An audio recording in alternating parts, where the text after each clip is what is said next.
Rêve, rire et risque. La formule appartient à Bernard Tapie et résume parfaitement les merveilleuses saisons que vécut l'Olympique de Marseille à la fin des années 80. Une épopée de 7 ans qui conduisit l'OM jusqu'au sommet. L'OM, à peine revenu en première division, semblait abonné au ventre mou du championnat. 17e en 1985, 12e en 1986, des résultats en dents de scie et un public de moins en moins fidèle, lassé d'attendre un hypothétique réveil. Il fallait réagir, c'est ce que fit Bernard Tapie en s'entourant des meilleurs spécialistes du moment. Michel Hidalgo fut le premier à le rejoindre. Gérard Banide le suivit peu après, tout comme Alain Giresse, Jean-François Domergue et Bernard Genghini. Tous étaient convaincus que Marseille tenait sa chance, y compris Karl-Heinz Forster, à peine rentré du mondial mexicain, et qui donna l'assise défensive nécessaire à toute équipe ambitieuse. Le fait de faire venir Karl-Heinz Forster a montré qu'il y avait un discours, mais qu'il y avait aussi les moyens qui s'adaptaient à ce discours. Et je crois qu'il a été le pionnier du recrutement qui a permis à Marseille de passer dans la cour des grands. Pour le footballeur français, c'était un exemple. Et l'exemplarité est une contagion. Donc Karl-Heinz Forster a apporté ce professionnalisme et les jeunes autour de lui, même les moins jeunes, ont tous essayé de le copier un petit peu dans ce qu'il faisait. Donc non seulement sur le terrain c'était un type comme ça, mais dans la vie c'était également un type comme ça. J'allais dire, si tout le monde pouvait copier un joueur de cette dimension, un homme de cette dimension. Cette expérience ajoutée au savoir-faire de Bernard Tapie donna très vite des résultats. L'OM resta invaincu de juillet à octobre, une bonne série qui débuta le 5 août 86 au Vélodrome face à l'AS Monaco. Ce match fut réellement le point de départ de l'aventure olympienne. Une victoire 3-1, une affluence record, 46 611 spectateurs, et surtout l'avènement du football spectacle, écran géant, musique, laser, feux d'artifice. Marseille retrouvait ainsi l'ambiance des grands soirs, un nouvel OM venait de naître.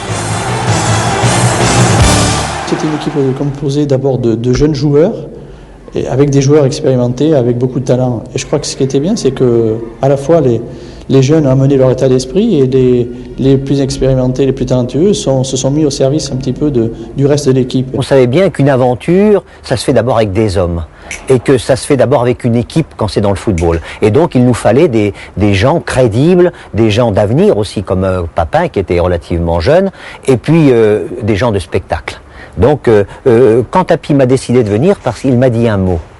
Il m'a dit viens avec moi, on va faire la fête.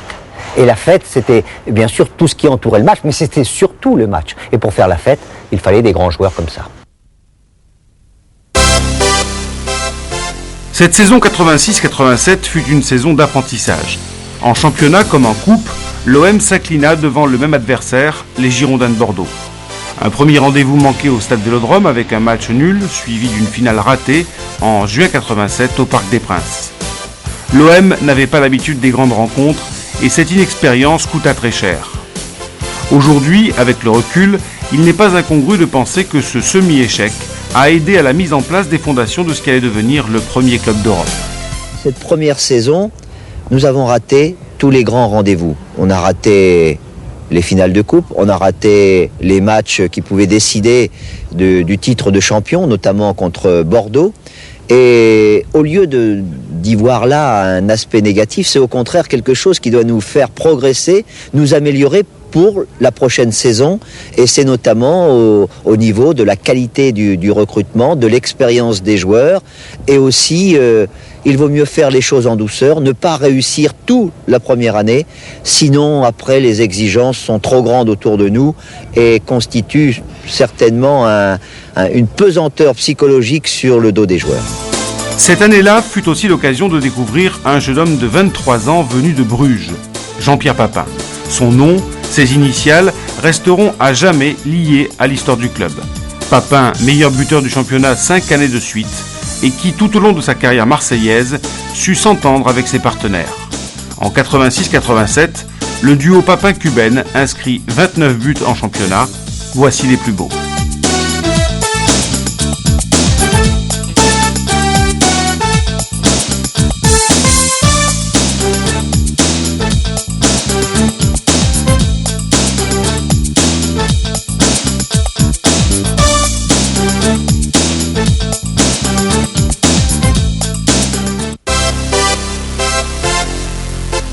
La saison suivante, 3 nouveaux internationaux vinrent renforcer l'effectif olympien. 2 Français, Yvon Leroux et William Ayache, un Allemand, Klaus Allofs.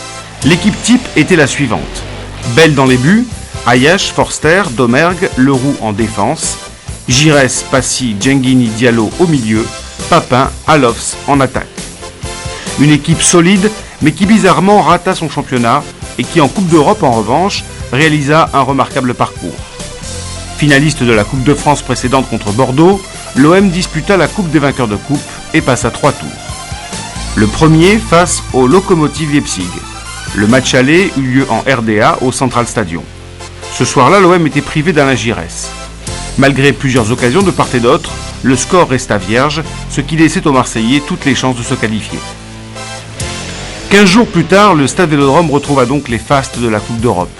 Alain Giresse, cette fois-ci, était bien présent et il ne fallut que 8 minutes aux Marseillais pour se qualifier pour le tour suivant.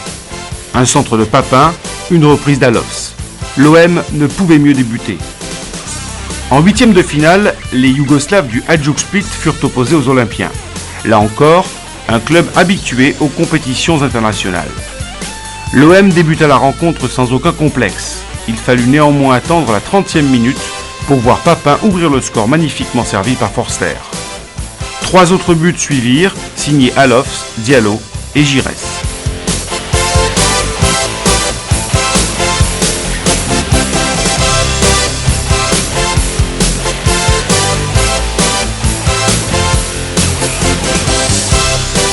En quart de finale, l'OM affronta les Finlandais de Rovaniemi. Les Marseillais ne firent pas de détails, 1-0 au match aller à Lecce en Italie, 3-0 au retour. Pour la première fois de son histoire, l'OM était qualifié pour une demi-finale de Coupe d'Europe. Depuis de nombreuses années, l'OM courait après son prestigieux passé. 5 fois champion, plusieurs fois vainqueur de la Coupe de France. Ironie du sort, le tirage des demi-finales replongea l'OM dans ce passé, mais dans ce qu'il avait de plus amer. Le souvenir d'une défaite un soir d'octobre 71 contre l'Ajax Amsterdam de Johan Cruyff. 17 ans après, l'Ajax, emmené par Verlat, Winter, Van Schip, Bosman, Bergkamp et Witschke, fit une nouvelle fois la loi sur la pelouse du Stade Vélodrome. 3-0, 2 buts de Witschke, 1 de Bergkamp, face à une équipe marseillaise mal organisée et encore inexpérimentée dans ce domaine. On retiendra qu'au match retour, les Olympiens s'imposèrent 2-1 grâce au duo d'attaquants Papin-Allofs. Une nouvelle fois donc, l'OM passait à côté des honneurs. L'année précédente, ce fut en championnat et en Coupe de France face à Bordeaux. Cette année, l'Ajax coupait l'élan olympien. 2 leçons qui, on le sait aujourd'hui, ont beaucoup servi à la réussite du club. Tout devient possible. C'est-à-dire que on sent rapidement, pas la première année, mais dès la deuxième année, que tout va devenir possible. Que les objectifs fixés par Tapi de 5 ans ne sont pas complètement ridicules. Qu'il va y avoir à Marseille une des meilleures équipes d'Europe. Et puis ça s'approche, on voit effectivement, on commence à revoir des grands joueurs à Marseille. On commence à avoir une équipe, on commence à avoir une belle équipe, on commence à avoir une superbe équipe. Tout le monde y croit et ça c'est un élan, on est dedans et cet élan il est merveilleux, on se laisse porter, tout s'enchaîne bien et puis les conditions de l'époque font que les gens découvrent le football. Bon, donc découvre le football en France, enfin le découvre à grande échelle, tout le monde connaît le football, mais le découvre à grande échelle, découvre qu'on peut effectivement avoir la meilleure équipe d'Europe en France et que cette meilleure équipe d'Europe elle sera à Marseille. Ça c'est du bonheur parce qu'on est dans ce tourbillon, on se laisse prendre, on se laisse aller et c'est fantastique. En ce début de saison 88-89, l'OM s'étoffe. Un gardien chasse l'autre, Gaëtan Huard remplace Joseph-Antoine Bell. Philippe Vercluis et Franck Sauzet viennent renforcer le milieu de terrain. Éric Cantona est transféré d'Auxerre pour une somme record à l'époque. Avec Papin et Allofs, ils forment la nouvelle attaque de l'OM. Enfin, l'ancien minot Éric Dimeco fait son retour et se reconvertit en arrière latéral. Quand je suis arrivé, je jouais en défense avec Karl-Heinz, il y avait Yvon Leroux, Philippe Thys. Jouer à côté de joueurs comme ça, pour moi, c'était la meilleure école, quoi. On peut pas débuter à un poste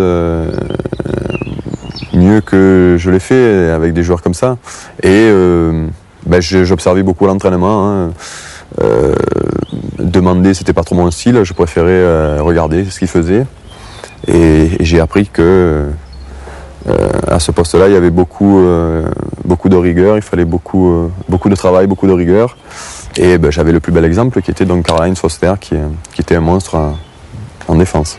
Le talent ne suffit pas. Il faut énormément de concours de circonstances favorables pour arriver à intégrer les groupes qui gagnent. Et Eric, après un petit chemin de croix, a réussi à se faire une place dans le groupe champion d'Europe.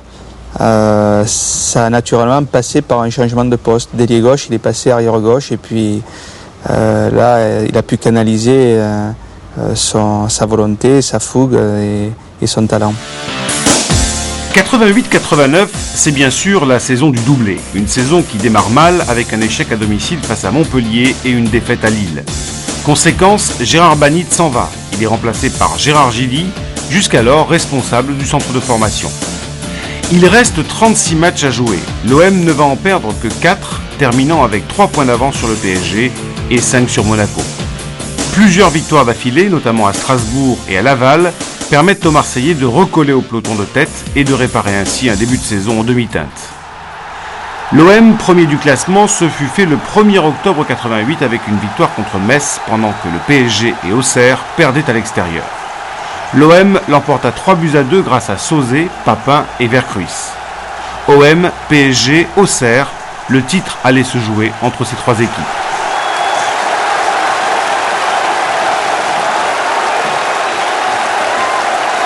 Premier grand rendez-vous, PSG-OM, 0-0.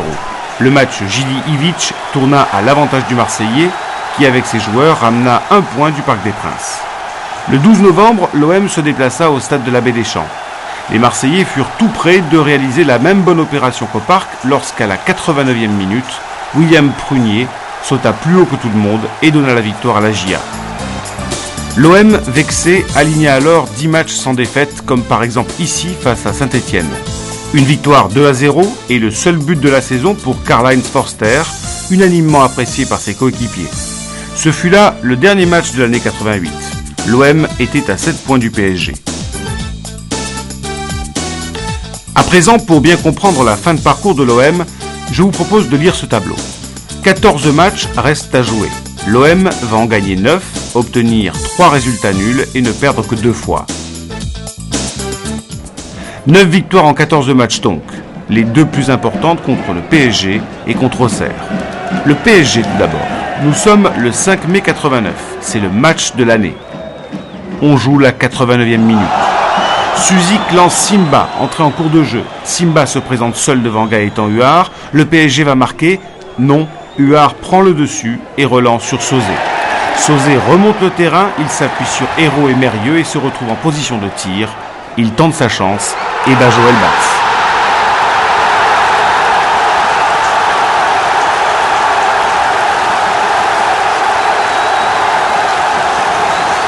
J'ai toujours frappé très fort. Je me rappelle en poussin, quand je jouais à la Bégude, dans mon petit bled ardéchois, on jouait toujours en travers, on jouait à 7 sur un terrain. Et il m'arrivait souvent de marquer des buts du milieu de terrain. Je prenais la balle, je jonglais un peu, je mettais une volée et je marquais. En quelques secondes, le match a basculé. L'OM est désormais en tête avec 2 points d'avance sur le PSG. Cette avance ne signifie pas pour autant que l'OM est au bout de ses peines. Il reste 3 journées, un déplacement à Toulon, d'où les Marseillais ramènent 3 points, et le 20 mai, la venue d'Auxerre. L'homme de ce match, c'est Jean-Pierre Papin. Papin qui va d'un trait de génie effacer tous les espoirs bourguignons. À la 55e minute, JPP s'approche de la surface de la GIA, feinte Prunier, évite Boli et trompe Martini de l'extérieur du pied droit. En tant qu'adversaire, j'ai subi la loi des Marseillais quand j'étais à Auxerre. Le doublé m'a fait très très mal parce que Papin, adversaire, m'a dribblé, a fait une action extraordinaire et a pu donner le titre à l'Olympique de Marseille. Papin récidive 8 minutes plus tard sur pénalty. Malgré un but d'Autocoré, Auxerre ne reviendra pas. PSG a fait match nul à Lens, l'OM est champion de France. L'OM qui ne va pas s'arrêter là car le club de Bernard Tapie est encore engagé en Coupe de France. 3 jours plus tard, les Phocéens retrouvent la GIA en demi-finale au stade Vélodrome. Ils s'imposent à nouveau. 10 jours après, il confirme cette supériorité en s'imposant 1-0 au stade de la Baie des Champs, gagnant ainsi leur ticket pour la finale du Parc des Princes où les attend l'AS Monaco. Depuis 1985, en 5 saisons, l'OM aura disputé 3 finales de Coupe de France. 2 contre Bordeaux, perdues toutes les deux, et 1 contre Monaco ce soir. Inutile de préciser la motivation des Marseillais, désireux de conjurer le mauvais sort et pourquoi pas de réaliser le doublé, tout comme leurs aînés en 1972. Cette année-là, après avoir dominé Nîmes et Sochaux, Bosquier et sa bande vinrent à bout de Bastia 2-1, réalisant ainsi le premier doublé de l'histoire du club.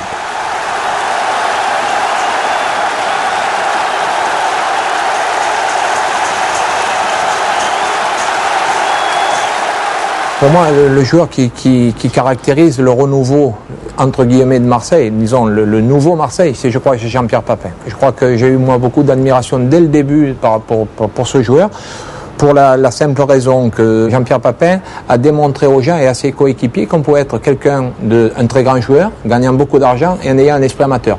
Et je crois que c'est lui qui a fait déclencher un petit peu ce mouvement, qui a fait que cette équipe est arrivée sur le plan de vedette, mais ils se sont, eux, comportés comme des joueurs amateurs. Cette finale OM Monaco va être un véritable feu d'artifice ponctué par 3 buts de Jean-Pierre Papin. Un JPP déchaîné qui fera même la bise à François Mitterrand lors de la remise du trophée. Il serait injuste de parler de ce match sans évoquer l'excellente prestation des Monégasques, auteurs de 3 buts. 2 de Dib et 1 d'Amoros sur pénalty. 3 buts qui ne suffiront pas à contrer un OM décidément irrésistible.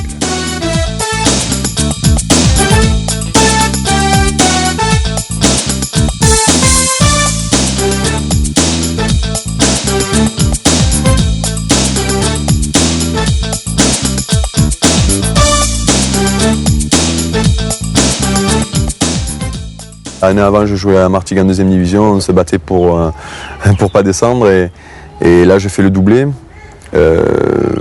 avec une ambiance comme j'en avais rarement connu puisque tout nous réussissait, on gagnait des matchs même difficilement dans les 5 dernières minutes, je me souviens, c'est arrivé quelques fois et on allait à l'entraînement, on rigolait aux entraînements, on allait au match, on rigolait juste avant le match. Enfin, c'était vraiment, on sentait que rien ne pouvait nous arriver. Et cette année-là, on avait fait une saison extraordinaire. Je crois que j'ai mis 3 mois à réaliser que en 1989, j'étais dans le groupe qui avait permis à 17 ans après de redonner une fierté légitime à Marseille et à l'OM en particulier, et à donner une forme d'engouement et d'appétit chez tous les supporters, tout en agrandissant le grand cercle d'audience du club.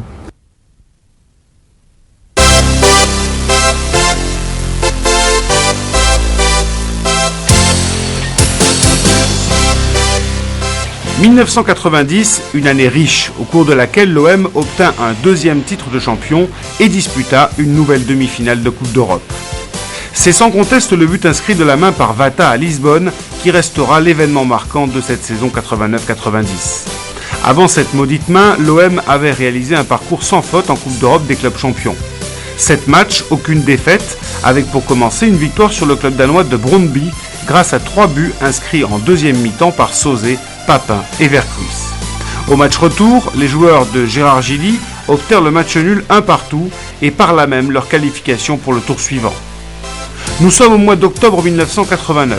Le doublé remporté quelques semaines auparavant a permis à l'OM d'attirer de nouveau de grands noms du football comme Enzo Francescoli qui deviendra le parfait complément de Jean-Pierre Papin. Autre arrivée, celle du libéro brésilien du Benfica, José Carlos Moser, qui aux côtés d'Alain Roche va constituer un véritable verrou défensif. Pour les aider, les dirigeants olympiens ont engagé Manuel Amoros, joueur d'expérience et recordman de sélection en équipe de France. Cette année marque aussi le retour de Jean Tigana. Et puis, en ce début de saison, les Marseillais découvrent celui qui va les faire chavirer de bonheur pendant 3 ans, Chris Waddle, Magic Waddle. Il arrive de Tottenham, peu de gens le connaissent. C'est une grande réussite de Bernard Tapie, parce que peu le connaissaient surtout son talent, et Bernard Tapie a tout de suite été conquis par cette espèce de fantaisie qu'il y avait dans son jeu. C'était l'anti-joueur anglais. C'était plus un latin, c'était plus un sud-américain, mais en même temps, sa fantaisie, son sens du spectacle, s'était fait avec une justesse extraordinaire. Il amusait, sans plus. Il essayait pas d'être un clown, mais il avait la technique, il avait le spectacle, il avait l'efficacité, et c'était une joie que de le voir jouer. Revenons maintenant à la Coupe d'Europe des clubs champions. En huitième de finale, les Olympiens sont opposés à l'AEK Athènes. Les Marseillais font la différence dès le match aller, grâce à Papin et au défenseur Manolas, qui marque contre son camp.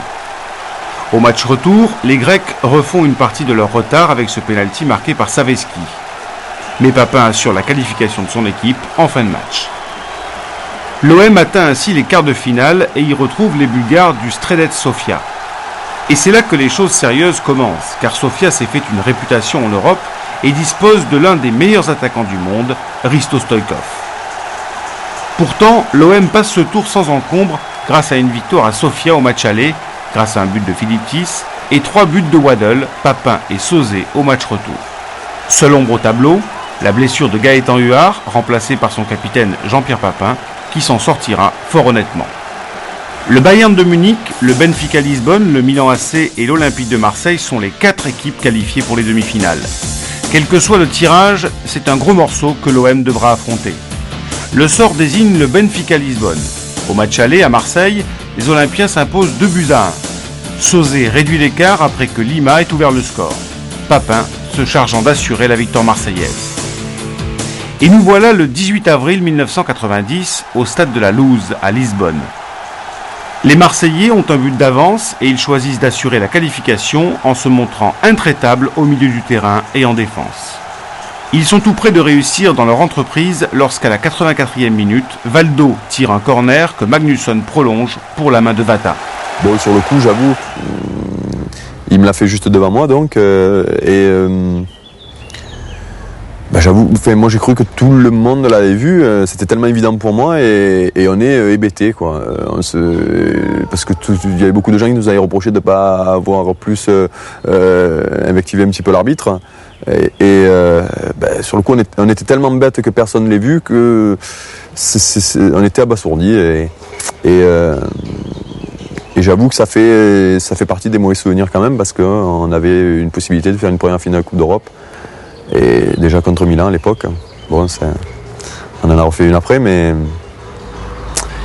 ça avait été dur. En plus, on avait fait un superbe match au Stade Vélodrome où on aurait dû gagner plus largement que ça, où il y avait Enzo qui avait fait un super match et on peut dire qu'il n'avait pas eu de réussite ce soir-là.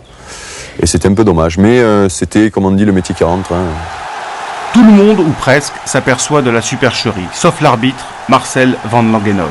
L'OM est éliminé, c'est Benfica qui est qualifié pour la finale. La Coupe d'Europe, c'est un contexte qui est totalement différent. Et je vais même plus loin, il faut beaucoup d'expérience pour la gagner. Et paradoxalement, peut-être que ce qui nous est arrivé justement à Benfica notamment, des matchs comme à Athènes, nous a servi de leçon, nous a permis d'emmagasiner finalement ce qu'on appelle de l'expérience. Et c'est peut-être grâce aussi à cette défaite à Benfica, même si je répète, et c'est vrai, je crois que cette année-là, on avait vraiment les moyens de la gagner. Peut-être plus que cette année, mais c'est peut-être par rapport à des matchs comme ça où on a un sentiment réellement de frustration parce qu'on nous enlève quelque chose qu'on ne méritait pas. Peut-être que ce genre pas de contre-performance, mais de déception accumulée font qu'on arrive après dans des matchs comme Milan où on est réellement blindé et on ne réfléchit pas, on ne pense qu'à une chose, c'est la coupe. Je crois que effectivement ce soir-là, on s'est aperçu de toute la différence qu'il y a dans la préparation d'un match fait par des équipes expérimentées au niveau de la Coupe d'Europe et une équipe qui ne l'était pas. Et je crois que ça a permis par la suite de rectifier la trajectoire et de la modifier pour arriver au moins à égalité avec les autres lors des deux dernières finales de Coupe d'Europe qu'ils ont disputées. Vous l'avez entendu, cette élimination et surtout la façon dont elle eut lieu marqua profondément les joueurs marseillais et l'ensemble de leurs supporters. Heureusement, à peine un mois plus tard, l'OM remporta un deuxième titre de champion de France au terme d'un parcours exceptionnel, souligné par une affluence record. Cette saison-là, 1 million de spectateurs virent évoluer l'OM sur les terrains français. 38 matchs, 7 défaites seulement et 75 buts inscrits au total. Pour raconter cette saison, on retiendra les matchs importants comme la victoire à Monaco, obtenue grâce à Francescoli et Vercruis, celle face au PSG avec ce but insolite et insolent de Waddle.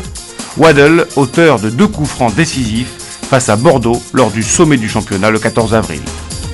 On gardera aussi les cartons infligés à Sochaux et Toulouse, 2 fois 6-1 et 7 buts au total pour Papin, qui cette saison encore termine meilleur buteur du championnat avec 30 réalisations.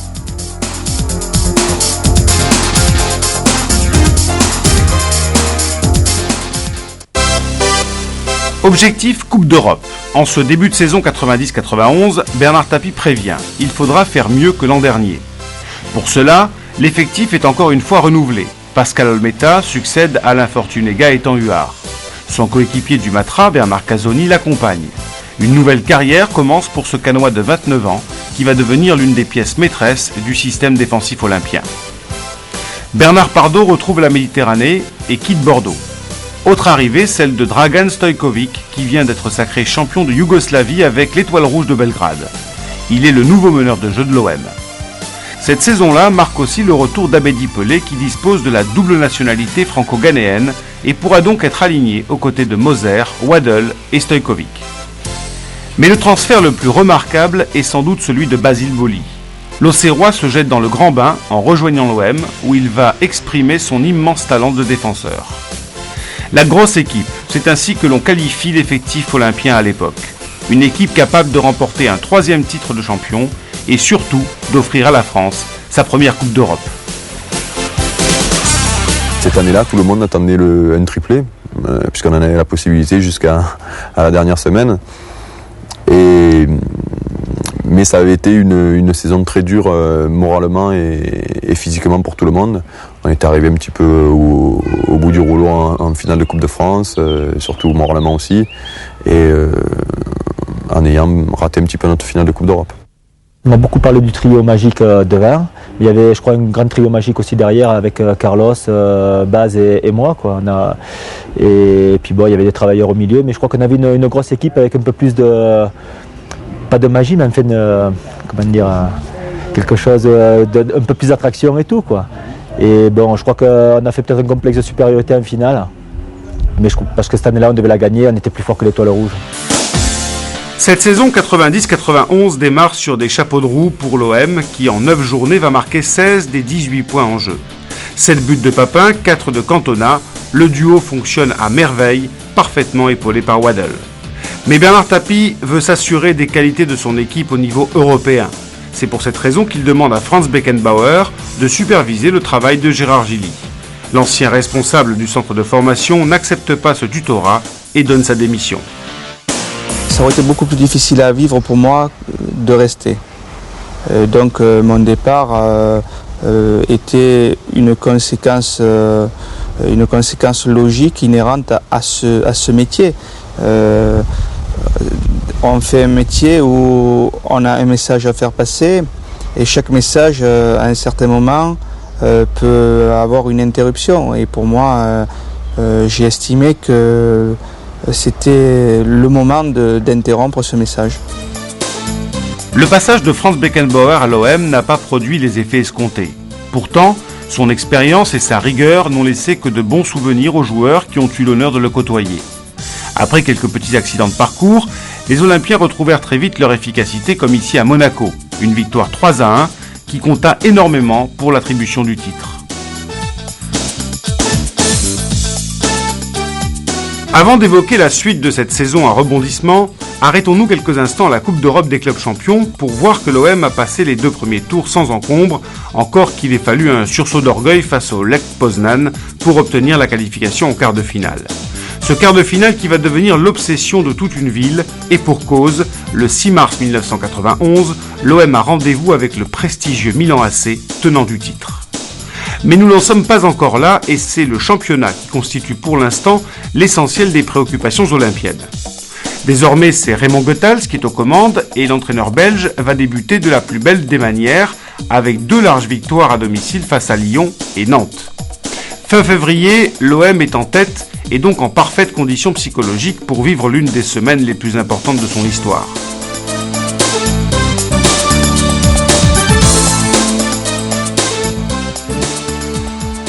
Le 1er mars, l'OM reçoit l'AS Monaco avec qui ils sont à la lutte pour le titre. L'équipe marseillaise au complet s'impose 1-0 grâce à une tête de Bruno Germain. 5 jours plus tard, les Olympiens découvrent le stade San Siro de Milan pour une mission bien délicate, tenir pour conserver une chance de qualification. Goethals a son plan, il sacrifie Vercruis pour une défense à 5 qui va jouer la ligne et mettre Gullit et Massaro le plus souvent hors jeu. Hélas, le pire survient, à la 15e minute, Gullit profite d'une mésentente entre Moser et Casoni pour ouvrir le score. La déception est grande pour les Olympiens qui vont réagir et même égaliser à la suite d'une magnifique action collective emmenée par Pelé et conclue par Papin. Les Milanais ont mal jaugé leurs adversaires. Ce complexe de supériorité va leur coûter la qualification. Marseille a fait un match d'exception, disons, à San Siro où on devait même gagner, où on a même été applaudi par 80 000 socios italiens. C'est une grande discipline collective qu'on a réalisée dans ce match, parce que bon, on n'a pas venu dire Milan était beaucoup plus fort que nous. Ce que nous avions fait à Milan, c'est d'aller attaquer Milan dans ses propres bases, au milieu du jeu. Et comme j'ai toujours dit, le premier qui reculera dans ce match perdra le match. Et c'est Milan qui a reculé. Jamais personne n'a attaqué Milan comme nous avons attaqué Milan. C'était la seule façon d'espérer de faire un résultat. Si vous attendez Milan dans vos 20, 30 mètres, vous ne pourriez jamais faire un résultat contre Milan parce que quelque chose se passera sur 1h30. Pendant 3 mois, on s'était mis Milan dans la tête pendant 3 mois. On est arrivé, on avait les crocs comme ça, surtout que tout le monde ne donnait pas favori, quoi. Puis après, bon, en ayant fait ce premier match là-bas, en ayant fait un nul, on s'est dit, bon, finalement, on n'est pas si mauvais que ça, puis on a des qualités, quoi. Puis bon, on s'est un peu décomplexé aussi, mais le match retour, on savait que ça allait être très difficile. Et on était toujours super motivés, on n'est pas tombé dans l'euphorie qu'on aurait pu avoir. Et je crois que le match retour a été plus difficile que le match aller pour nous. Et ça a été un très grand match. 15 jours plus tard, et malgré le retour de Franco Baresi dans la défense milanaise, l'OM se qualifie. C'est Waddle qui inscrit le seul but du match à la 75e minute. Contrat rempli pour Raymond Goethals et ses joueurs, qui ont 20 jours pour préparer leur demi-finale contre le Spartak Moscou. Au match aller à Moscou, Pelé, Papin et Vercruis vont faire l'essentiel. 3-1 pour l'OM. Il leur suffit d'assurer au retour pour gagner le droit de fouler la pelouse du stade San Nicola de Bari en Italie. C'est ce qu'ils font le 24 avril 1991. Pelé et Boli marquent en première et deuxième mi-temps. Les Olympiens sont en finale de la Coupe d'Europe des clubs champions et exaucent ainsi le vœu de leur président, faire mieux que la saison précédente. Mais attention, ils sont toujours en course pour le titre et à quelques heures de recevoir l'Agia qu'il faut absolument battre. La tâche n'est pas insurmontable, d'autant que les Olympiens ont une revanche à prendre sur le match aller. Il leur faudra pourtant attendre la 78e minute et ce but de Philippe Vercruis pour lever les bras en signe de victoire. L'OM est champion de France et c'est cette équipe conquérante qui, 12 jours plus tard, se retrouve face aux anciens coéquipiers de Dragan Stojkovic, les joueurs de l'Étoile Rouge de Belgrade. Ce soir-là, les Marseillais, comme les Milanais il y a 3 mois, ont du mal à prendre la mesure d'un adversaire réputé plus faible. Résultat, un match moyen, comme souvent dans les grandes finales, ponctué par de nombreuses occasions olympiennes. 0-0 à la fin du temps réglementaire, arrive alors la terrible séance des tirs au but. La suite, tout le monde la connaît. Après Benfica, l'OM échoue une nouvelle fois sur un coup de dé. Les clubs français sont décidément maudits.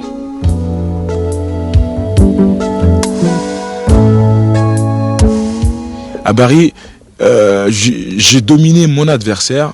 Je sentais que mes partenaires dominaient aussi eux leur adversaire. À Bari, on a dominé l'adversaire. Et je suis quelqu'un de très émotif. Alors, j'ai craqué parce que je savais que je pouvais gagner, parce que j'avais la force pour gagner et j'ai craqué. Quand j'ai vu comme le match s'engageait, quand j'ai vu Jean-Pierre ne pas avoir la réussite, Chris notamment ou même d'autres, je me suis dit aïe aïe aïe, parce que les finales, quand on a les occasions, il faut pas les louper. Et j'ai flippé dans ce sens-là. Je me suis dit ça va être dur, si ça continue comme ça, c'est un match à la limite où parce que je parlais au on, je dis on n'a pas la réussite. Et ce qui s'est passé, bon, tout le monde le sait, on va pas revenir, on va pas refaire l'histoire. Mais quand on a des copains, je veux dire, qui jouent une finale de Coupe d'Europe et qu'on est français, bah, si les copains la gagnent, on est le plus heureux des hommes. Même si on doit assumer un choix, effectivement. Mon passage à Monaco, je veux dire, bon, on parlait d'expérience, j'aurais appris certaines choses aussi à Monaco. On a joué un match de championnat de Yougoslavie, on a joué à Osijek et on a rentré à Belgrade. Et j'ai regardé le match à Belgrade au aéroport. Bon, là, il n'y a rien à dire, parce que Marseille, il était, comment je peux dire, il était meilleure équipe, mais ils n'ont pas gagné. C'est peut-être comme cette année, nous, contre Milan, on n'était pas favoris, mais on a gagné. Dans le football, c'est comme ça. Il n'y a pas de logique. Il vaut mieux qu'il n'y a pas. Malgré cette énorme déception, le bilan 90-91 est positif. N'oublions pas que l'OM vient de remporter un 3e titre de champion consécutif et s'affirme comme le porte-drapeau du football français. Mais il lui manque toujours la reconnaissance internationale. Plus encore que la déconvenue de Lisbonne, l'échec de Bari risque de laisser des traces. Il faut donc renforcer ce qui a fait défaut la saison précédente.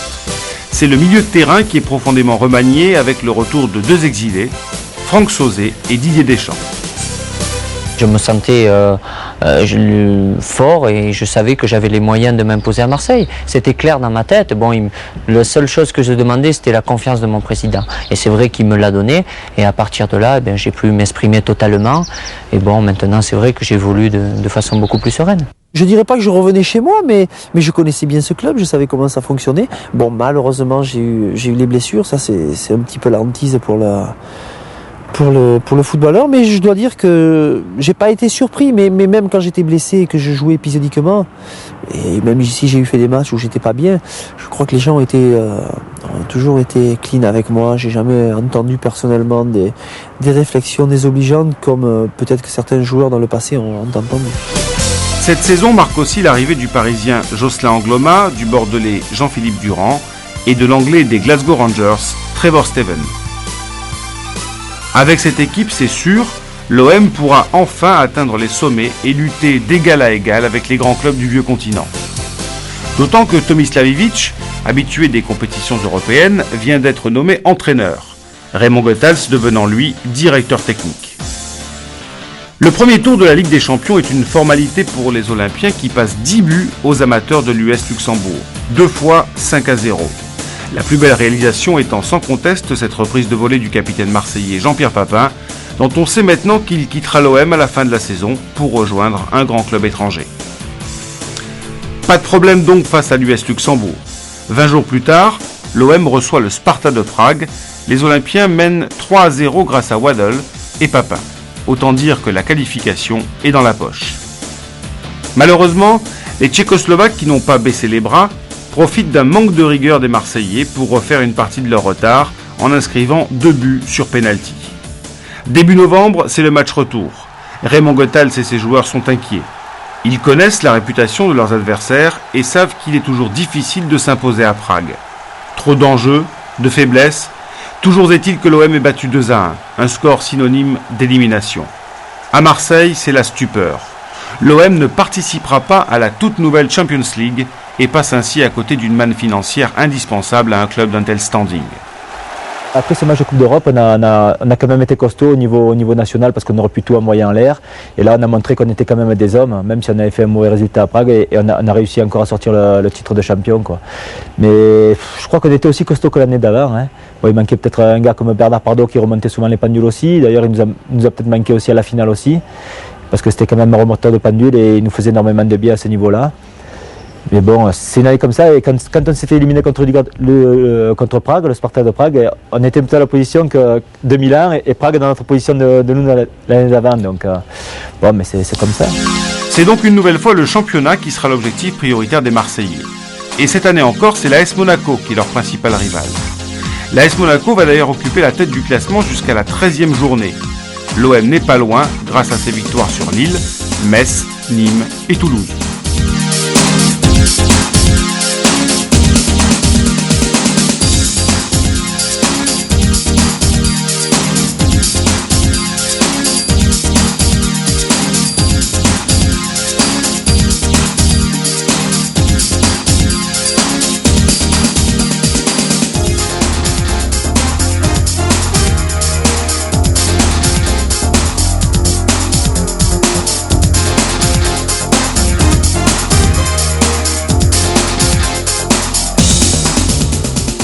Cela dit, comme chaque année, les Olympiens ont quelques difficultés à trouver leur marque.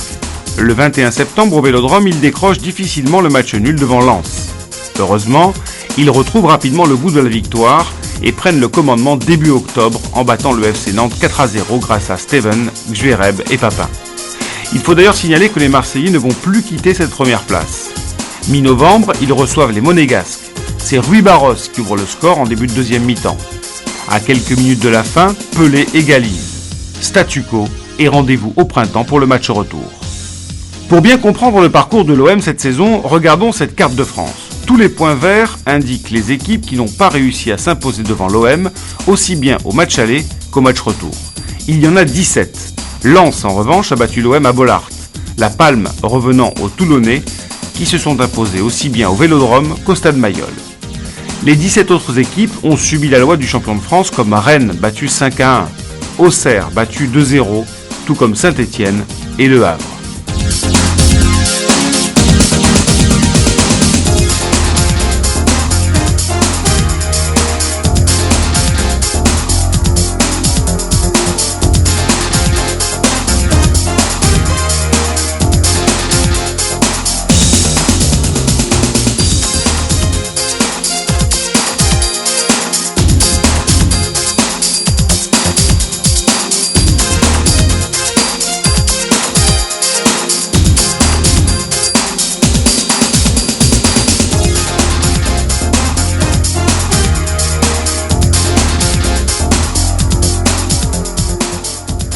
Mais ce titre, les Olympiens l'ont surtout obtenu à l'extérieur, comme ici au Parc des Princes, juste avant Noël. Un 0-0 capital, car ce soir-là, Monaco perdit à Lyon, permettant à l'OM de prendre le large.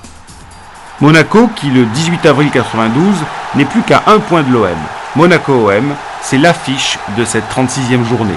Le gagnant aura toutes les chances de remporter le titre. Si on perdait à Monaco, Monaco était champion de France. Il n'y avait même pas à discuter. C'est dur comme ça de jouer une saison sur un match? Ah, ça c'est dur. Hein. Je vais vous dire, et maintenant vous me croyez ou vous ne me croyez pas, que le match que nous avons joué à Monaco, lorsque nous avions 1 point d'avance, j'avais une grande confiance parce que je me dis, nous savons aller chercher 1 point à Monaco et puis après les 2 matchs, on les gère et on sera champion de France. Mais je peux vous dire que c'est un match qui pour moi a eu autant d'intensité parce qu'on n'avait plus que cet objectif-là qu'une finale de Coupe d'Europe. Hein. Ce soir-là encore, les Marseillais furent les plus forts. C'est Boli qui ouvrit la marque de la tête. Il se précipita ensuite vers le virage blanc et bleu du stade Louis II pour montrer sa joie aux 10 000 spectateurs qui avaient fait le déplacement. J'ai besoin de sentir le public, j'ai besoin d'un feeling entre le public et moi. Ça m'excite, ça me fait vivre, ça me donne beaucoup d'élan, ça me donne vraiment l'envie de me surpasser. Quand je suis sur le terrain, je deviens une bête de scène, c'est ça. Je veux gagner. Quand je suis dans un club, je vis le club à 100%. Je me bats pour lui. Quand le club reçoit un coup de poignard, c'est moi qui le reçois. Et quand le club se rebiffe, c'est moi qui me rebiffe. Je crois que c'est dans mon caractère parce que je suis quelqu'un je suis agressif quand il le faut. Et Marseille me ressemble quelque part. L'OM bénéficia plus tard d'un pénalty que transforma Papin. Pelé se chargeant en fin de match d'assurer une victoire amplement méritée. Monaco comptait désormais 3 points de retard. Un retard impossible à combler en seulement 2 journées. Car il était inconcevable que l'OM fasse un faux pas une semaine plus tard devant Cannes. Et pour cause, Ce jour-là, Jean-Pierre Papin faisait ses adieux au public marseillais avant de rejoindre le Milan AC. Je voulais vous dire que je m'en vais au Milan AC l'année prochaine.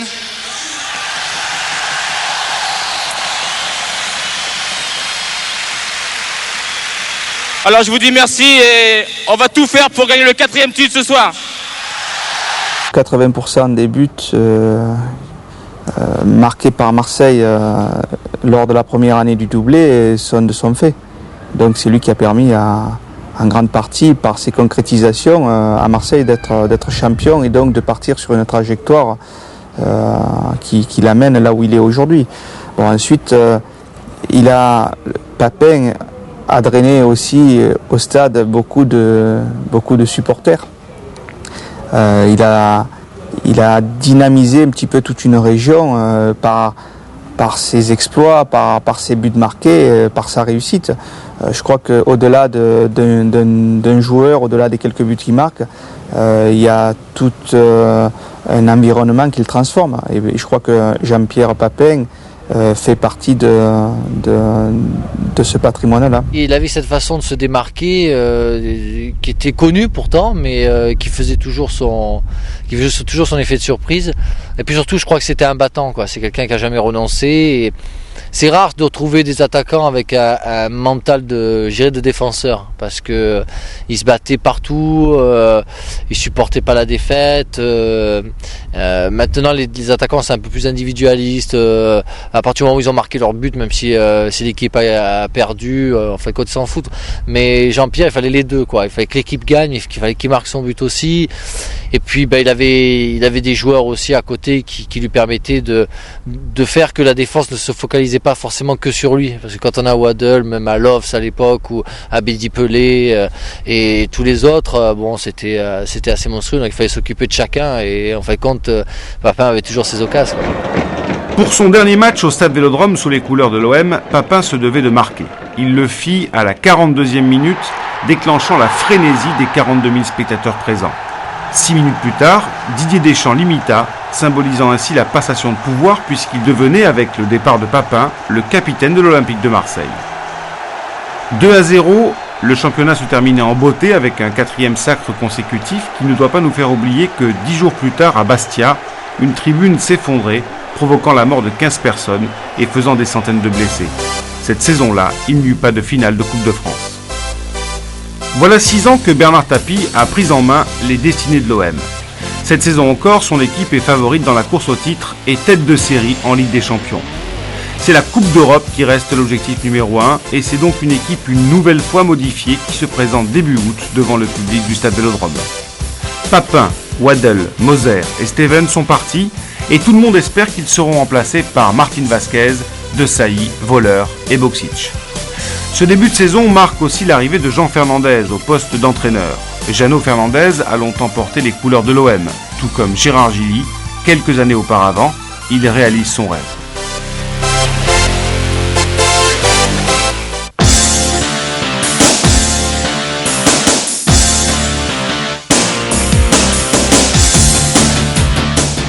Avec l'arrivée de Voller et Martin Vasquez, l'OM dispose d'un duo d'attaquants de grande envergure.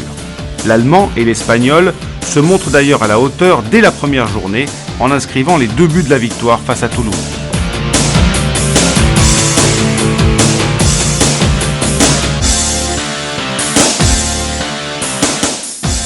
Après un match nul à Toulon, les Marseillais reçoivent le FC Metz. À la 26e minute, Abedi Pelé, dos à la défense messine, catapulte le ballon sur la tête de Basile Boli, qui laisse plus qu'un jet sans réaction. Le ton est donné. Cette année encore, le spectacle sera au rendez-vous. Pelé, survolté ce soir-là, offrira un 2e but aux Marseillais, imité peu après par Rudi Voller.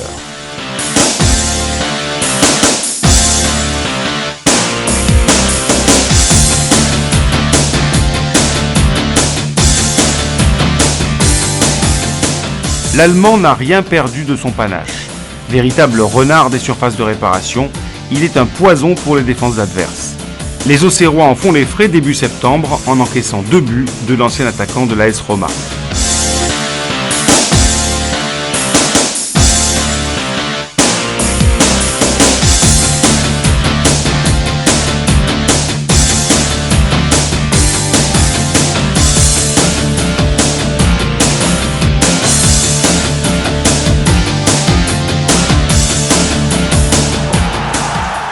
Arrive la 9e journée. 5 équipes, PSG, Auxerre, Nantes, Marseille et Monaco, se tiennent en quelques points.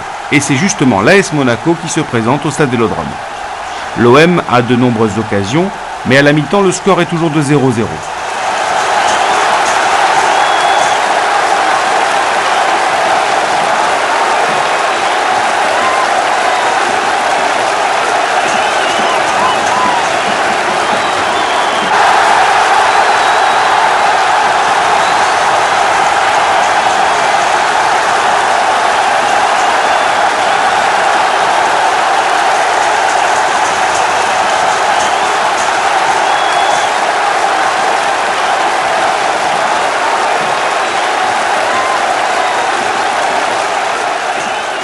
La seconde période reprend sur le même rythme jusqu'à ce que Didier Deschamps tente sa chance de 25 mètres. Sa frappe sèche surprend Jean-Luc Ettori et donne la victoire à l'OM.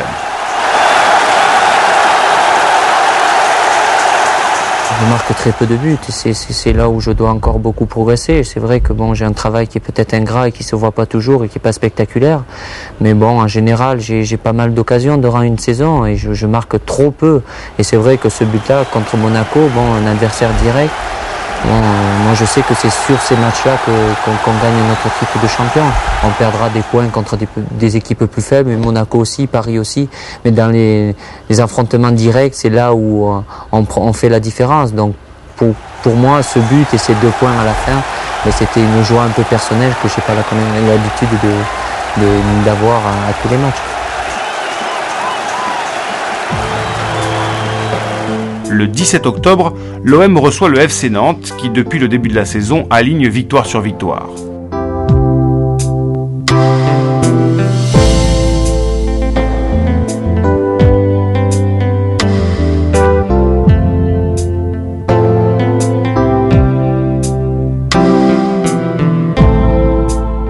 L'OM ne va pas échapper à la furia nantaise et s'incline 1-0 sur un but de Endoram.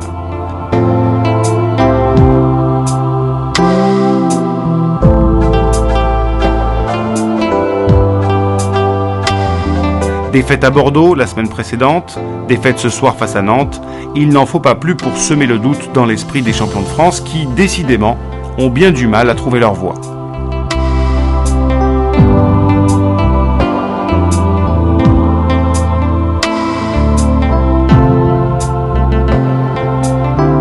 C'était peut-être pas catastrophique, mais il fallait quand même faire quelque chose.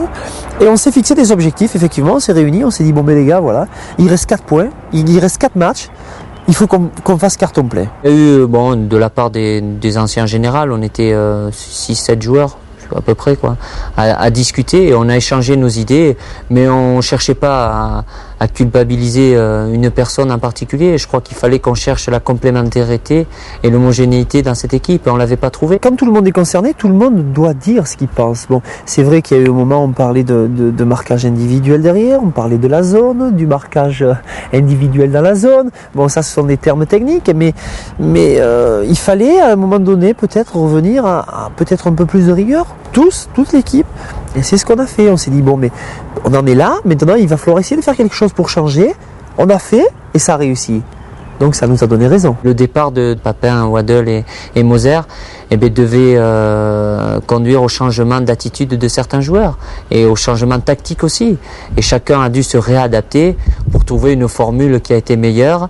Mais bon, chacun a dû faire un peu plus d'efforts pour le partenaire pour compenser des automatismes qu'il y avait eu pendant 3 ans et qui ont disparu d'un seul coup. La 12e journée sonne le renouveau marseillais. L'OM s'impose 1-0 devant Saint-Etienne grâce à Alen Boksic.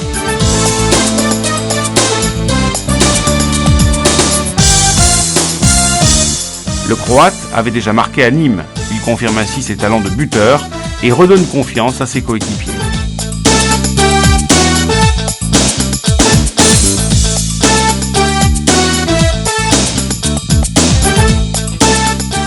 C'est d'ailleurs lui qui inscrit les 2 buts olympiens face à Bucarest.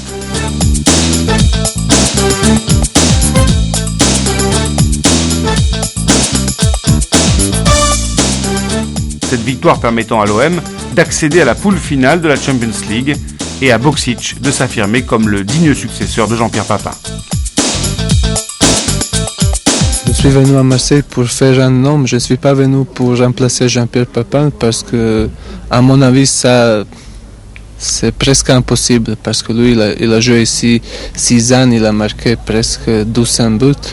Donc, il me reste encore beaucoup de choses à faire. Hein.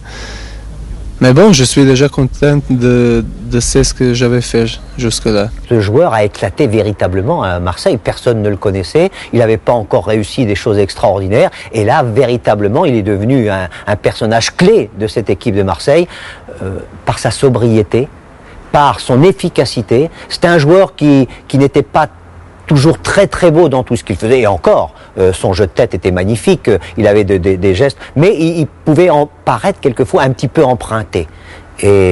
Mais sur le terrain, c'était à lui seul, il mobilisait une défense. Un grand joueur. Un grand joueur qui va permettre une fois de plus à son équipe de faire la différence.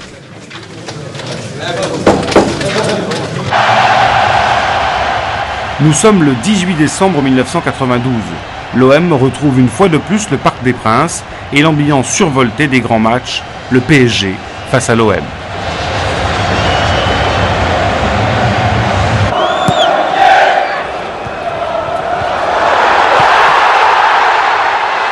À la 21e minute, Alen Boksic marque l'unique but de cette rencontre tendue, l'un de ces matchs où seul l'engagement et la détermination permettent la victoire.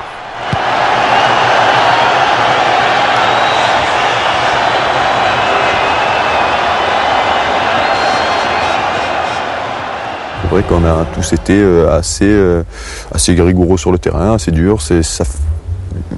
Ça fait partie d'une grande équipe et ça fait partie de la mentalité d'un bon joueur. On ne peut pas gagner des titres si on est nonchalant sur le terrain, je ne crois pas. Il faut, cette année, la force de l'équipe, c'était ça, c'était justement qu'il y avait 11 combattants sur le terrain.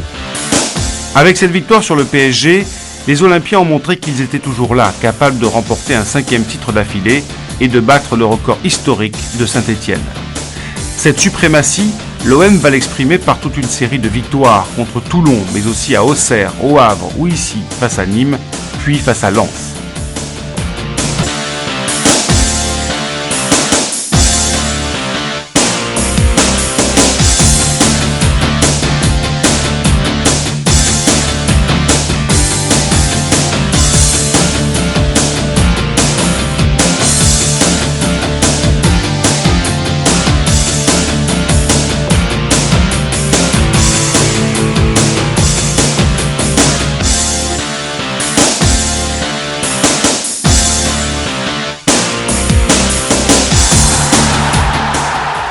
C'est en leader que l'OM se déplace le 25 février à Monaco.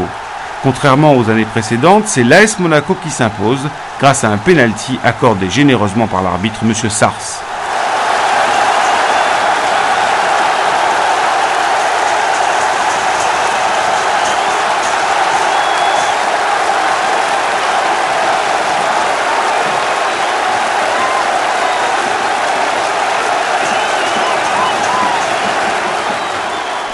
Cette défaite qui marque la fin d'une bonne série va, comme souvent depuis le début de notre histoire, redonner du mordant aux joueurs blancs et bleus. Témoin 2 victoires consécutives à Nantes et Saint-Étienne, suivies par une 3e le 10 avril face à Sochaux et grâce à 2 buts de Boksic et Voller.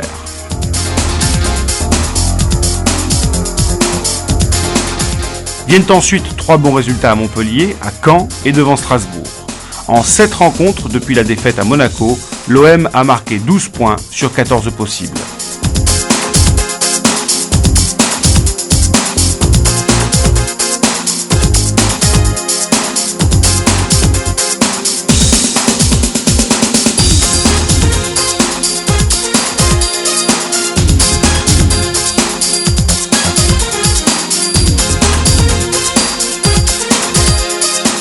Lors de la 35e journée, grâce à des buts tous plus beaux les uns que les autres, preuve de la confiance qui anime les futurs adversaires de Milan.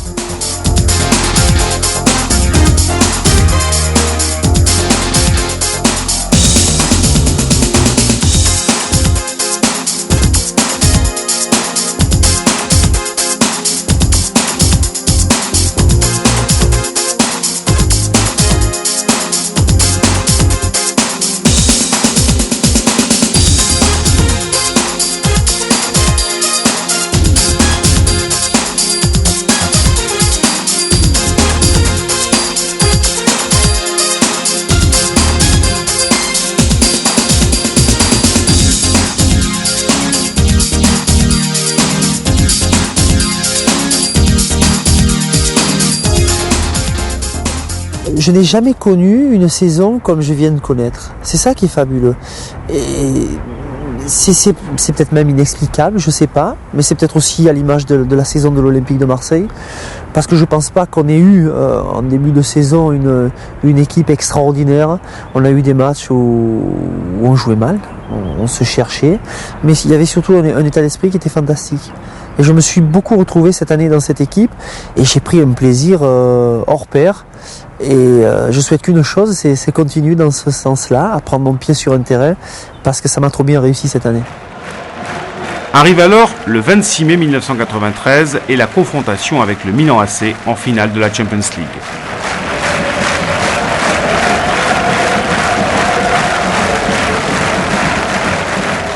Pour y parvenir, l'OM a surclassé le CSKA Moscou, le FC Bruges et les Glasgow Rangers.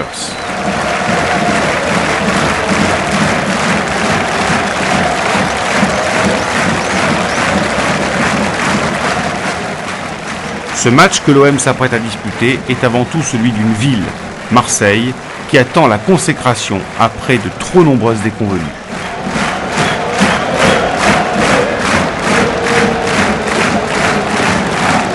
Chez tout le monde, chez le boucher, chez le boulanger, on sentait qu'il y avait quelque chose d'important pour cette ville, il y avait quelque chose... On pouvait pas vivre encore une autre défaite, c'était pas possible. C'était impossible de vivre cette défaite. On savait que peut-être qu'on n'allait pas gagner, mais on n'allait pas perdre avec la tête basse. On allait perdre avec la tête comme ça. Et moi, je le sentais. Et alors, nous sommes arrivés à Munich avec une certaine décontraction.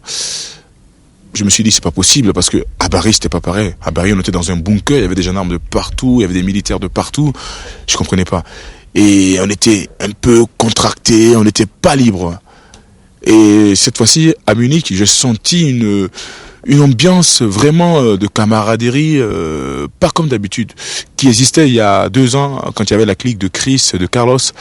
Et je me suis dit, attention là, je crois qu'il y a quelque chose qui va se produire. Au fur et à mesure, il y a eu les entraînements, il y a eu beaucoup de choses. Je sentais, c'est un truc que je sentais. Et j'ai été dans la chambre à Abedi, je lui dis à Abedi, non, le bon Dieu peut pas nous faire ça. Paris, c'est passé une fois, pas Munich. Abedi m'a dit, c'est ce que je pense aussi. À 20h15, les joueurs font leur entrée sur la pelouse du stade olympique. Les visages sont tendus. Tout peut arriver pendant les 90 minutes qui suivent.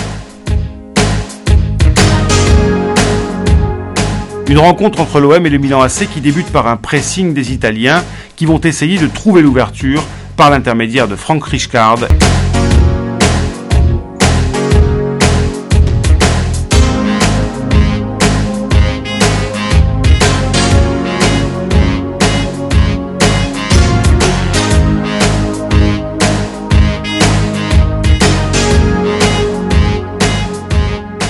Malgré leur pressing milanais, sur son banc de touche, Bernard Casoni est resté serein. Milan a 2-3 occasions d'entrée, n'en met aucune au fond, et là sur le banc j'étais serein quoi. Hein. Je dis pas plus rien de nous arriver après ce que... Et ça m'a fait penser un peu à quand nous on était à Paris où on a eu 3-4 occasions, on n'a pas marqué, et après bon...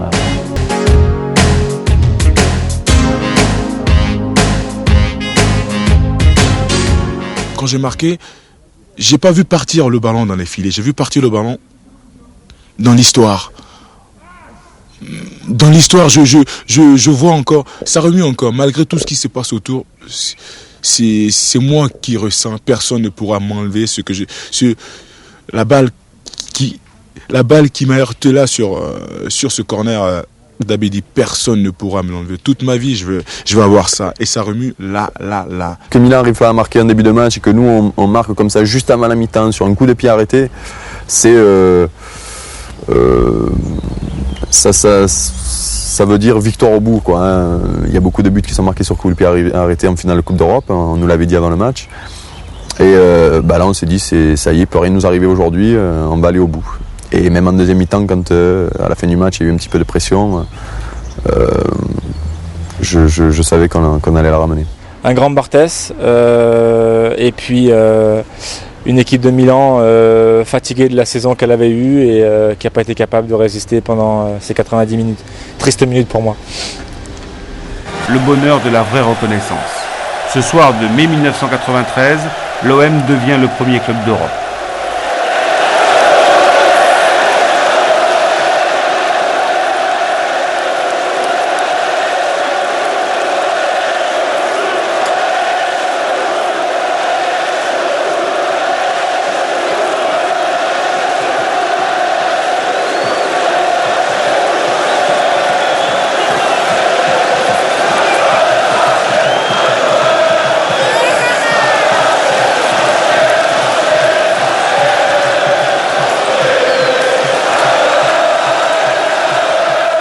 La finale, elle a été à l'image de notre saison un petit peu. Ce match il caractérise bien les qualités de notre équipe. Rien n'a été facile durant la saison. On a eu des moments difficiles, des moments très difficiles, notamment au mois d'octobre où là on a touché le fond avec cette défaite au stade Vélodrome contre Nantes. Mais il y a eu des qualités morales exceptionnelles, un enthousiasme, une solidarité exemplaire et c'est ce qui a fait notre force. C'est à Munich, c'est ça qui a fait la différence. Ça a fait du bien, ça a été un boost pour tout le monde, quoi. C'est ce qu'on a oublié de raconter. On a plus raconté des histoires d'argent, de corruption, tout ça, mais on a quand même oublié de dire un truc, c'est que Marseille a fait connaître le championnat de France dans le monde entier et a été une vitrine extraordinaire pour ce football. Et si la France a été champion du monde en 98, c'est certainement parce que Marseille a montré la voie d'un certain succès, d'une capacité pour les Français de gagner quelque chose et pas d'être des poulies d'or comme on dit. L'OM champion d'Europe, facile d'imaginer quelle fut l'ambiance 3 jours après lors de la venue du PSG pour l'avant-dernière journée du championnat. Une victoire donnerait un 5e titre à l'OM et conclurait une semaine folle et historique.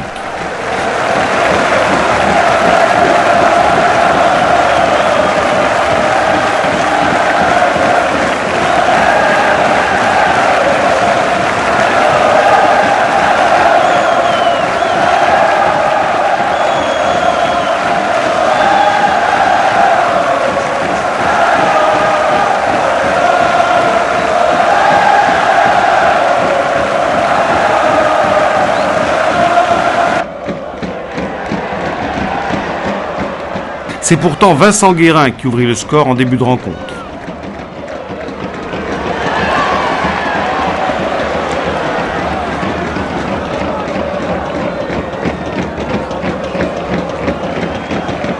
Heureusement, Rudy Voller remit les deux équipes à égalité.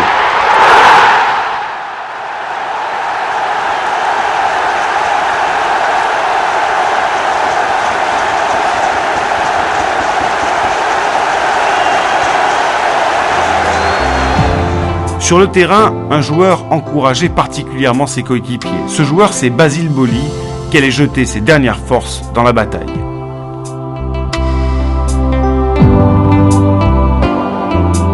Après Munich, j'avais encore hyper mal au genou. J'étais dans un état vraiment...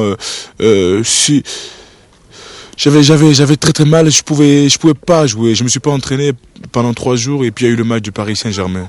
Alors, je me suis dit, c'est le match qu'il faut jouer, c'est le match de remerciement à un public, à une ville, à tous les potes.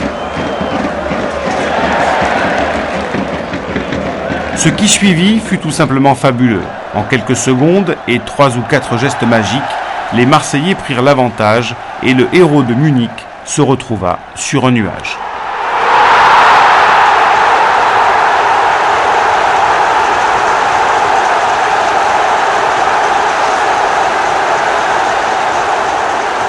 Je vais vous dire franchement, j'ai pas vu partir le but.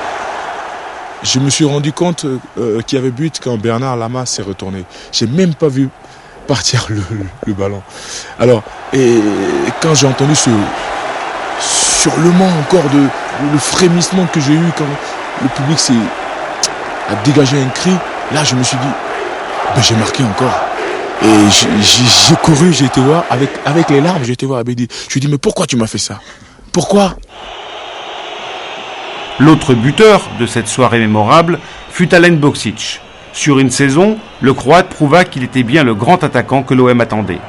Il contribua largement à l'obtention de ce 5e titre et restera à jamais dans le cœur des supporters marseillais.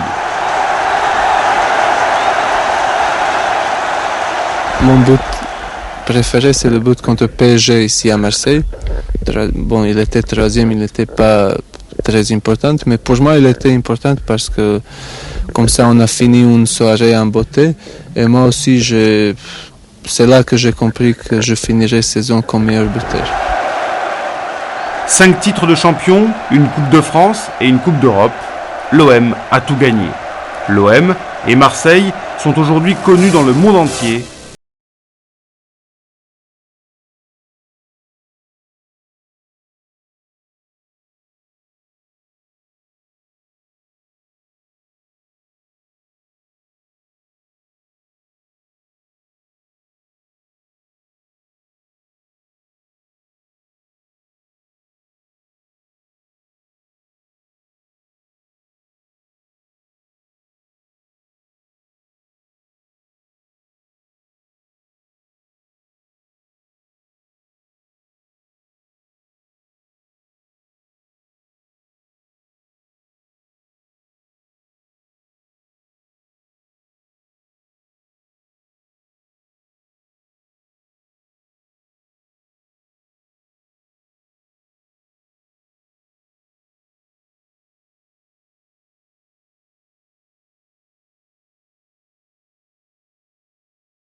Il aura fallu attendre 6 longues années pour retrouver l'Olympique de Marseille au plus haut niveau, et précisément la saison 98-99. Cette saison-là, dans la foulée d'une Coupe du Monde remportée par la France, l'OM, avec dans ses rangs 3 champions du monde, Laurent Blanc, Christophe Dugarry et Robert Pires, disputa la finale de la Coupe de l'UEFA.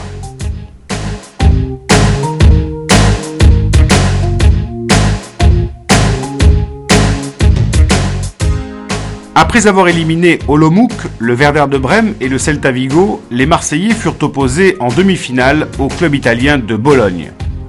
Les Italiens habitués des joutes européennes avaient éliminé Lyon quelques mois auparavant. Autant dire que l'OM se devait de sortir le grand jeu. Une fois encore, l'ordre des rencontres ne fut pas favorable aux Marseillais, qui devaient se rendre à Bologne pour le match retour.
Les deux équipes se séparèrent au soir de l'aller sur un score de parité qui faisait les affaires des Transalpins.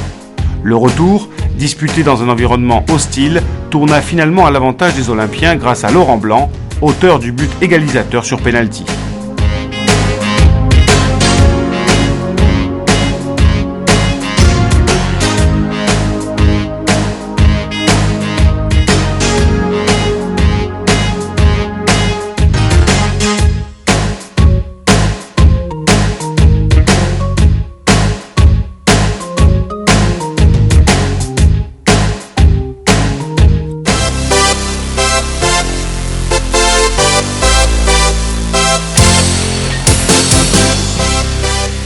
En finale de la Coupe de l'UEFA, l'OM fut opposé à Parme. L'armada parmesane, conduite par Bogossian, Vérone et Thuram, était beaucoup trop forte face à un OM privé de plusieurs éléments importants. Ravanelli, Dugarry, Jambé, Blondeau.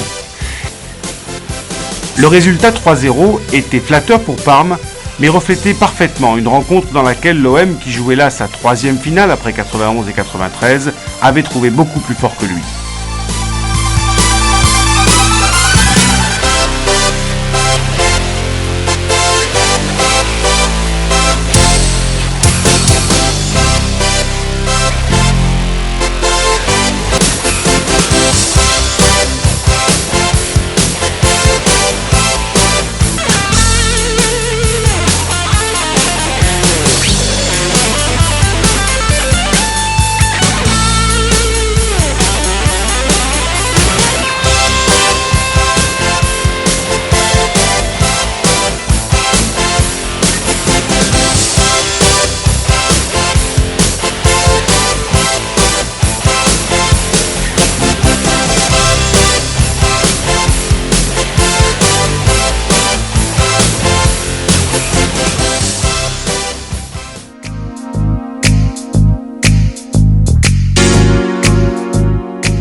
Notre saga des allées champions s'achève sur la magnifique saison que l'Olympique de Marseille vient de réaliser. Avec l'arrivée de Christophe Boucher et Alain Perrin, le club marseillais a retrouvé une stabilité qui lui permet d'envisager l'avenir avec sérénité.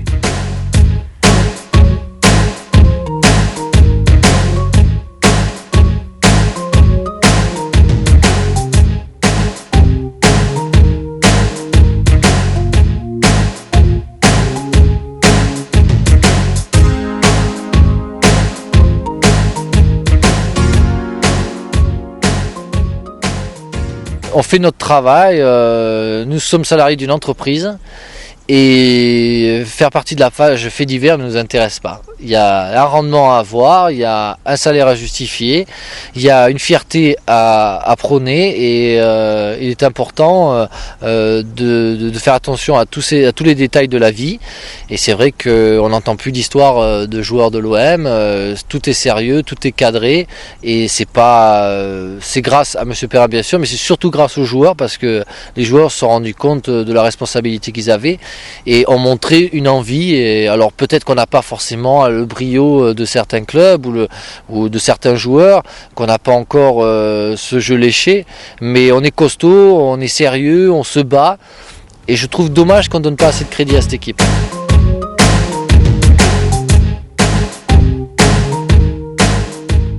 De cette saison 2002-2003, nous retiendrons quelques belles rencontres disputées au Vélodrome, mais aussi et surtout le plaisir de revoir l'Olympique de Marseille jouer les premiers rôles.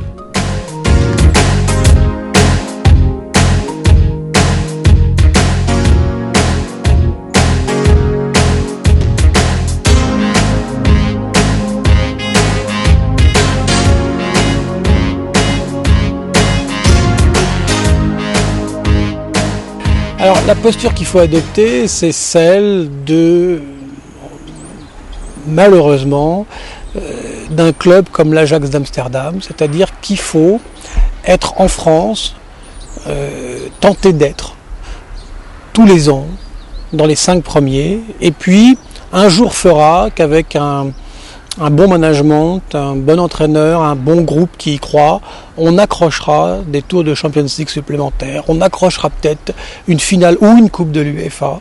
Mais la posture qu'il faut adopter, c'est de se situer dans les 3 premiers du championnat français et essayer surtout de bâtir un club, c'est-à-dire d'avoir des structures permanentes qui permettent d'être pérennes à ce niveau-là. C'est-à-dire quels que soient les hommes, quelque part, quels que soient les hommes. Il faut être pérenne à ce niveau-là. C'est pas simple, mais il y a des bons exemples. Il y a des exemples comme Lyon qui est arrivé.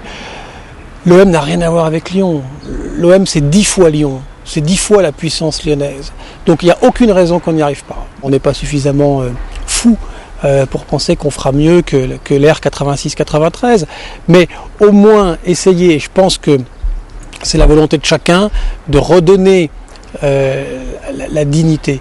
Le meilleur service qu'on pourrait rendre à l'Olympique de Marseille et le meilleur service qu'on pourrait rendre à cette glorieuse époque, indéniablement, c'est de tenter de l'oublier et de faire aussi bien. Bon, on est réaliste par ailleurs.